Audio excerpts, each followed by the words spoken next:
The first thing Baser Qureshi heard was not the scream of the crowd, not the click of cameras, not even the sharp voice of the showroom manager yelling his name. It was the tiny voice of his 5-year-old son in his memory, whispering that morning, "Baba, please don't lose this job." Then Baser looked down and saw his oil-stained fingers resting on the side of a $200 million hypercar, and in that single daylight moment, under the white glare of the luxury showroom, his whole life seemed to collapse. Before we continue, if you believe in kindness, second chances, and the quiet heroes who carry pain without showing it, please like, comment, share, and subscribe to Lifeline Diaries. Your support helps stories like this reach hearts that need hope. Baser was not the kind of man people noticed in a place like Veyron House, the most exclusive automotive gallery in the city. The showroom stood like a palace of glass and marble, where sunlight poured through the tall windows and rested on cars that looked less like machines and more like dreams shaped from fire, carbon fiber, and impossible money. Rich men came there wearing watches worth more than Baser's entire neighborhood. Influencers posed beside vehicles they would never drive. Executives spoke in low voices about investments, speed, status, and legacy. Baser moved among them like a shadow in a gray mechanic's uniform, careful, quiet, invisible. He had been hired only 3 weeks earlier as a temporary floor mechanic, the lowest position in the building. His job was not to tune engines or run diagnostics on the rare machines, though he knew more about engines than most of the men who gave him orders. His job was to keep batteries charged, wipe dust from brake vents, check tire pressure, and stand far away whenever a client walked in. He accepted every humiliation because rent was due, because medicine for his son Musa's asthma was expensive, because the fridge at home had been nearly empty for 4 days, and because after his wife Syra died in a bus accident 2 years earlier, Baser had learned that pride did not feed a child. That morning had begun in the soft gold of daytime, with sunlight leaking through the torn curtains of their one-room apartment. Musa sat on the edge of the mattress, swinging his thin legs, watching his father pack a lunch of dry bread and leftover lentils. His inhaler lay beside him like a small blue guardian. Baser smiled as if nothing was wrong, though he had counted the coins in his pocket 3 times and knew they were not enough for the pharmacy. Musa asked if today was the day Baba would fix a famous car, and Baser laughed softly, brushing the boy's south hair into place. He said, "Maybe one day, little lion. For now, Baba just makes sure the famous cars don't get lonely." But inside, Baser carried a secret wound. Years ago, before grief and bills swallowed him, he had been one of the most gifted performance mechanics in the country. He could hear a misfire the way musicians hear a wrong note. He could feel a weak fuel pump through the steering wheel before any computer detected it.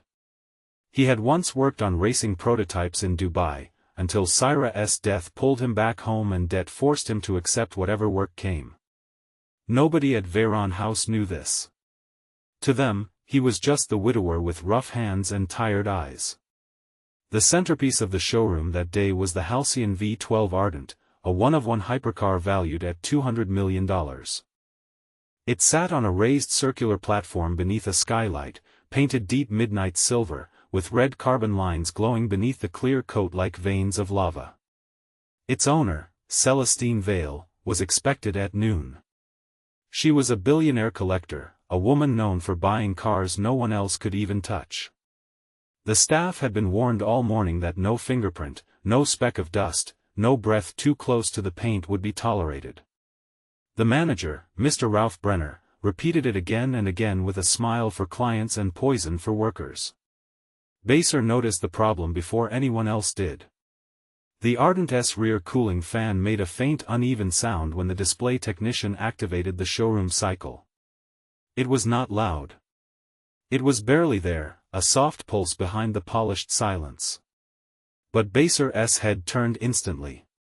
He stood 10 feet away, holding a microfiber cloth, listening. The sound came again, a half-second stutter, then a thin electric whine. His stomach tightened. That was not normal fan resistance. That was a failing thermal control relay, or worse, a sensor misreading that could overheat the battery stabilization unit during startup. He tried to tell the senior technician, but the man waved him off. He tried to tell Mr. Brenner, but the manager's face hardened before Baser finished his sentence. Baser was told to polish the tire sidewalls and keep his street garage theories away from the centerpiece. So he stepped back, hands clenched, heart beating harder as the noon event began. Cameras arrived. Champagne was poured. Celestine Vale entered through the glass doors in a cream suit, calm and elegant, her silver hair tied back, her expression sharp enough to cut through lies. Beside her walked investors, security, and a young woman with a tablet, recording every detail. Then the engine wake sequence began. The showroom lights dimmed slightly, the platform rotated, and the halcyon ardent came alive with a low, beautiful growl that made people hold their breath. But beneath that sound, Baser heard the fan stutter again. This time it was worse. His eyes flew to the side intake where heat shimmered faintly behind the mesh. A warning light flickered for less than a second on the internal service panel, hidden from the guests. The senior technician did not see it. Mr. Brenner was smiling at Celestine. The crowd was applauding. Baser saw disaster approaching like a train in daylight. He moved before fear could stop him. Crossing the polished floor, he reached the platform and placed one hand on the car's side to steady himself as he leaned toward the emergency service latch beneath the rear fin. Gasps cracked through the room. A photographer lowered his camera. Mr. Brenner shouted his name so loudly that everyone turned. Baser opened the latch, cut the auxiliary cycle, and pulled back just as a thin smell of burnt insulation rose from the vent. To the guests, it looked like a dirty mechanic had touched a priceless car. To Baser, it looked like he had stopped a fire before it had a voice. Mr. Brenner grabbed him by the arm and dragged him off the platform. In front of everyone, he called Baser careless, untrained, and disrespectful. He said no one from Baser's level had permission to approach the Ardent, let alone place filthy hands on it. Baser tried to explain the relay fault, the stutter, the heat signature, but Brenner cut him off. He fired him on the spot. The words landed like stones. Fired.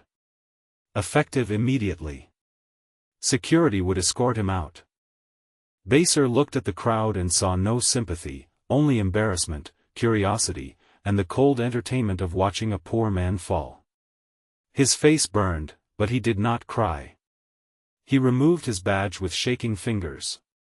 In his pocket, his phone buzzed with a message from Musa's daycare reminding him that pickup fees were overdue. Baser swallowed hard. All he could think about was his son waiting by the window that evening, asking whether Baba still had the job. He walked past the marble desk, past the perfume of wealth, past the car he had tried to save, and into the bright afternoon outside. The sunlight hurt his eyes. He stood near the curb with his toolbox in one hand and his lunch untouched in the other, feeling smaller than he had ever felt in his life. Inside the showroom, 5 minutes passed. Then the halcyon Ardent screamed. It was not a human scream, but every person in the showroom reacted as if it were. A piercing alarm burst from the car's internal system. Red warning lights flashed across the service panel. The rear cooling assembly locked, the battery stabilizer temperature climbed, and the car's protective system refused to shut down fully because the display cycle had been interrupted incorrectly after Brenner ordered the senior technician to restart it. Panic spread across the room. Celestine Vale's calm expression vanished. The investors stepped back. Someone shouted that smoke was coming from the rear vent. The senior technician froze. His tablet showed cascading errors, but he could not isolate the fault. The Ardent system was built with proprietary safeguards, and one wrong command could destroy the entire thermal core. Brenner's face went gray. He barked orders, but his voice no longer had power. Celestine turned to him and asked why the mechanic had touched the car. Brenner tried to say Baser had acted without permission, but the young woman with the tablet interrupted, pale and shaken, saying the mechanic had mentioned the cooling relay before the alarm. Celestine's eyes sharpened. She asked where he was. Baser had reached the bus stop when he heard running footsteps behind him. At first he thought security had come to humiliate him further, maybe accuse him of damage. But when he turned, he saw Celestine Vale herself crossing the pavement, her expensive shoes striking the concrete, her breath uneven for the first time that day. Behind her came Brenner, sweating, and 2 technicians carrying tablets. The billionaire who owned a $200 million machine stopped in front of the single father holding a dented toolbox and looked at him not like a servant, not like a poor man, but like the only person in the world who could help her. She asked him to come back. Baser looked at Brenner, then at the showroom, then at the bus that would take him toward Musa's daycare. His heart was a storm. He wanted to refuse. He wanted to protect the last piece of dignity he had left. But then he thought of the machine overheating inside, of the people standing too close, of the fire that could happen if the stabilizer ruptured, and of Musa telling him that good people fix things even when others break their hearts. Baser said he would look at it, but only if nobody touched the system until he reached it. When he returned, the room had changed. The same people who had watched him get fired now parted silently to let him pass. Baser stepped onto the platform again, but this time no one shouted. He opened the rear service access, listened to the fan cycle, smelled the burnt relay, and asked for a manual override cable. The senior technician hesitated, then obeyed. Baser worked with calm hands, though sweat ran down his temple. He did not rush. He disconnected the auxiliary feed, bypassed the damaged relay, stabilized the cooling sequence, and manually vented the heat chamber in controlled pulses.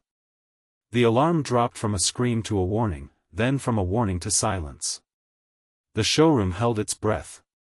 Baser leaned close to the panel, checked the temperature reading, and finally stepped back. He said the car was safe now, but the relay harness had been pinched during transport, causing intermittent resistance. If the engine had completed the full display cycle, the thermal system could have failed under load. In plain words, the $200 million hypercar might have burned in front of everyone. No one clapped. The silence was heavier than applause. Celestine walked to the car, looked at the panel, then looked at Baser's oil-stained hands. She did not see dirt now. She saw evidence. She saw skill. She saw a man who had been punished for caring enough to act. Then she turned to Mr. Brenner and asked why the only person who understood the danger had been fired instead of listened to. Brenner tried to defend himself, but every excuse sounded small in the daylight. Celestine asked Baser where he had learned to diagnose a machine like that. Baser lowered his eyes and said he used to work on endurance prototypes abroad, but life changed. His wife passed away. His son got sick. He came home. Work became work. Survival became louder than dreams. He did not say it dramatically. That made it hurt more. The room that had judged him as a nobody now listened to the quiet history of a man who had lost almost everything and still showed up every day with enough honesty to protect people who did not protect him. Celestine dismissed Brenner from the event immediately and ordered a full review of the showroom's hiring and management practices. Then, in front of everyone, she offered Baser the position of lead technical consultant for her private collection, with a salary that made his knees almost weaken. But Baser did not answer right away.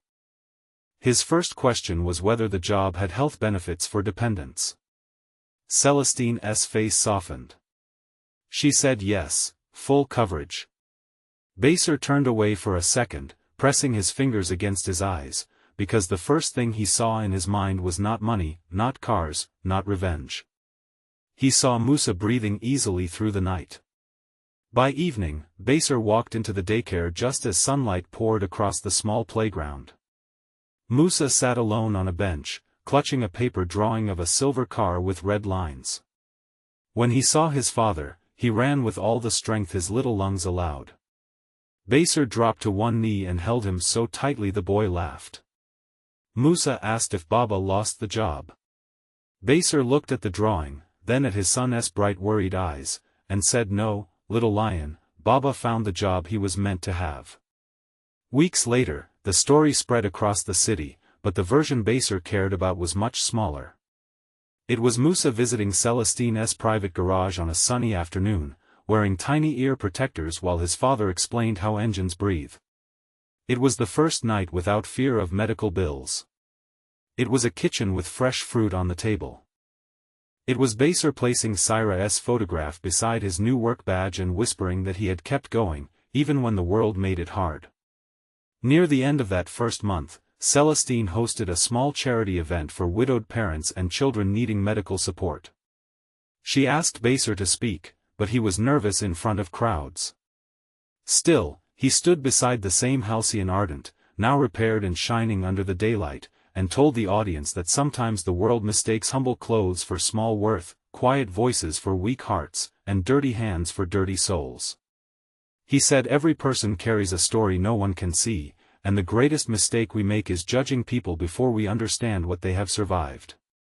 If this story touched your heart, please like the video, share it with someone who needs hope, and subscribe to Lifeline Diaries. Your comment might remind another struggling parent that their dignity still matters. Special request: comment second chances matter if you believe one act of kindness can change a life. Baser never became arrogant after that day. He still arrived early. He still carried his old dented toolbox, though Celestine offered him a new one. He still wiped his hands before touching any car, not because rich people demanded it, but because he respected the work. And whenever a junior cleaner, guard, or mechanic tried to speak up, Baser listened first. Because he knew what it felt like to be invisible. He knew what it felt like to be thrown away 5 minutes before the truth arrived. And the $200 million hypercar that once nearly cost him everything became the machine that gave his life back. Not because it was expensive, not because it was rare, but because on one bright daytime afternoon, a single father with grief in his chest and love in his hands refused to ignore a warning no one else could hear. The world fired him for touching a dream, but destiny begged him back because he was the only one who knew how to save it.